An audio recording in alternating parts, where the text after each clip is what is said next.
जय श्री कृष्ण दोस्तों। हर हर महादेव। कैसे हैं आप सब? स्वस्थ और सुरक्षित होंगे।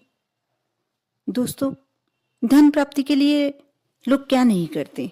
दिन भर मेहनत करते हैं, दिन भर मजदूरी करते हैं, दुकान पर जाना, कारोबार चलाना, नौकरी करना, क्या नहीं करते। सब क्यों करते हैं हम? धन कमाने के लिए, क्योंकि धन से ही हम अपनी मन की इच्छाएं पूरी कर सकते हैं। आजकल तो तरह तरह के उपाय भी बहुत किए जाते हैं और बहुत फायदेमंद होते हैं ये उपाय। ऐसा नहीं है कि ये उपाय आपके लिए कारगर सिद्ध नहीं होते हैं। भले ही धीमी गति से आपको इसका फायदा मिलता है, लेकिन फायदा अवश्य मिलता है। भारतीय तंत्र शास्त्र में धन को आकर्षित करने के लिए बहुत सारे उपाय बताए गए हैं। तंत्र के अनुसार कुछ पेड़ पौधे भी ऐसे होते हैं जिनसे कुछ उपाय कर कर कोई भी इच्छित कामनाएं पूरी कर सकते हैं। अगर आप धनवान भी बनना चाहते हैं तो इस छोटे से पौधे से आप छोटा सा उपाय करने से आपकी हर इच्छा, धनवान बनने की या कोई भी इच्छा हो, अवश्य पूरी होती है। बहुत ही चमत्कारिक है ये पौधा। तंत्र शास्त्र के अनुसार सहदेवी का पौधा ऐसा चमत्कारी पौधा है। मैं इसमें उसका एक पिक्चर अपलोड कर रही हूँ, फोटो डाल रही हूँ, आप देख लीजिएगा ये कैसा होता है। आप हर जगह मिल जाएगा, इजीली, बहुत ही आसानी से उपलब्ध हो जाता है, जिसके उपाय से कोई भी व्यक्ति धनवान बन सकता है। सहदेवी का पौधा एक छोटा सा कोमल पौधा होता है जो 1 फुट से 3.5 फुट तक की ऊंचाई का होता है। भले ही पौधा बहुत छोटा है, कोमल है, पर तंत्र शास्त्र में और आयुर्वेद में भी किसी महारथी से कम नहीं होता ये पौधा। तंत्र शास्त्र में इसे धन खींचने वाला पौधा कहा जाता है। धन खींचने वाली चाबी कही जाती है कि जिसके घर में जो यह इसके उपाय कर लेता है, मान कर चलिए कि उसे धनवान बनने से कोई नहीं रोक सकता। इसके लिए सहदेवी का जो पौधा होता है, इसे रवि पुष्य नक्षत्र, पूर्णिमा या अमावस्या जैसे शुभ अवसरों पे आप घर पर ला सकते हैं, लेकर आएं। पूर्णिमा से 1 दिन पहले आप सूर्यास्त के समय सहदेवी के पौधे को निमंत्रण देकर आएं कि हम प्रातः आपको लेने आएंगे। अगले दिन पूर्णिमा को सूर्योदय से पूर्व स्वयं स्नान करके पौधे को गंगा जल से स्नान कराकर धीरे से उखाड़कर घर ले आएं। घर में पंचामृत से स्नान कराकर विधिवत षोडशोपचार पूजन करके सिद्ध करें। दोस्तों, आपने सहदेवी के पौधे की जड़ को सिद्ध कर लिया। सिद्ध की हुई जड़ को आप लाल रेशमी चमकदार कपड़े में लपेट लें और तिजोरी में रख लें, या जहां आप धन रखते हैं वहां रख लें। कभी भी आपको धन की कमी नहीं होगी। ये 100% बिल्कुल सच और आजमाई हुई बात है, आजमाया हुआ उपाय। और बढ़ता ही जाता है, कम कभी नहीं होता, बढ़ता ही जाता है। धन हमेशा आपको धन में वृद्धि होती दिखाई देगी। साथ ही यदि रसोई घर या अनाज के भंडारण घर में यदि आप सहदेवी की जड़ को शुद्ध स्थान पर रखें तो कभी भी अन्न की कमी नहीं होती। घर के पूजन कक्ष में यदि सहदेवी की स्थापना करते हैं तो घर में सुख शांति बनी रहती है। घर के सभी वास्तु दोष, कहते हैं ना कि वास्तु दोष से हमारे घर में कलह हो रही है या ऐसा क्यों हो रहा है, यदि घर में वास्तु दोष हो भी तो घर के सभी वास्तु दोष समाप्त हो जाते हैं।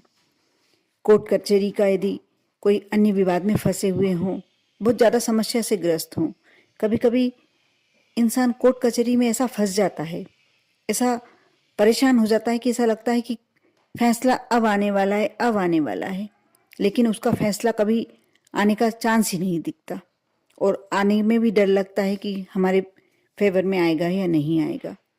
तो आप सहदेवी की सिद्ध करी हुई जड़ को दाहिने हाथ में बांध लें या जेब में रख लें।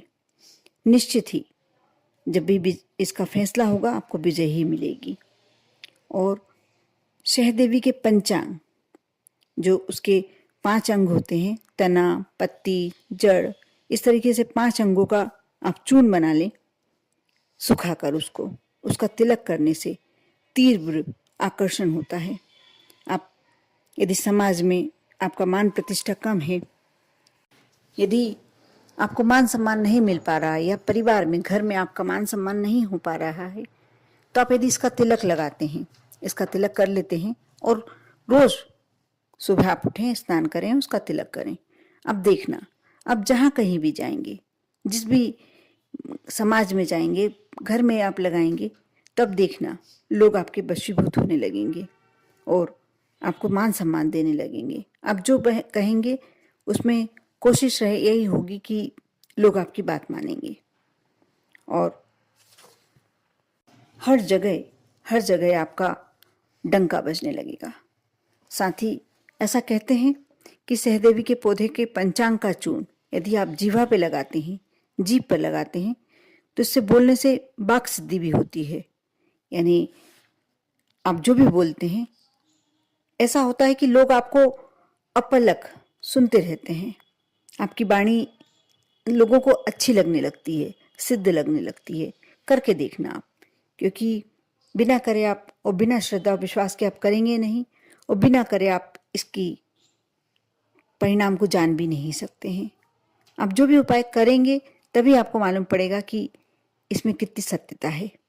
सहदेवी के पौधे को छाया में सुखाकर और उसका चूर्ण बनाकर आप सहदेवी का पौधा ले आएं, उसे धो लें, उसे छाया में सुखा लें, उसका चूर्ण बना लें और पान में डालकर आप किसी को खिला देंगे। आप चाहते हैं कि मेरे वश में हो जाए, तो ये वशीकरण बहुत ही अच्छा वशीकरण होता है। वह आपके वशीकरण पाश में बन जाएगा। लेकिन आप यदि ये कार्य करना चाहते हैं, करते हैं, तो आप इस बात का अवश्य ध्यान रखें कि आप अपने स्वार्थ सिद्धि के लिए या कोई गलत भावना से कार्य ना करें। नेगेटिव आपके मन में करने के लिए नेगेटिव बातें नहीं होना चाहिए। आप अच्छे कार्य के लिए करना चाहते हैं तो बहुत अच्छी बात है, करिए और इसका 100% आपको रिजल्ट भी मिलेगा। आप करके देखें एक बार। आप सहदेवी की जड़ को सुखा लें धोकर अच्छे स्वच्छ जल में, फिर गंगा जल से भी थोड़ा सा छिड़काव करके उसको धोकर और सुखा लें और इसका तिलक करें। इसको घिस लें पानी में, उसका तिलक करें। आप देखना, आप शत्रु के समक्ष भी जाएंगे तो वह भी आपका मित्र बन जाएगा। यानी एक सहदेवी का पौधा कितना ज़्यादा कीमती, बहुत ही आसानी से प्राप्त हो जाता है, लेकिन इसके उपयोग इतने अच्छे हैं, इसके उपाय इतने कारगर सिद्ध होते हैं कि आप जो भी करते हैं, बहुत सारी हर अंग उसका, सहदेवी के पौधे का जड़, तना, पत्ती सब कीमती हैं उपायों के लिए। दोस्तों, यदि आप सहदेवी की जड़ को दाहिनी बाह पर बांध लें तो समस्त प्रकार के रोग भी दूर हो जाते हैं। परिवार में ऐसा कोई व्यक्ति है जो बहुत लंबे समय से बीमार चल रहा है, तो आप इस कार्य को करके देखें, इस उपाय को करके देखें।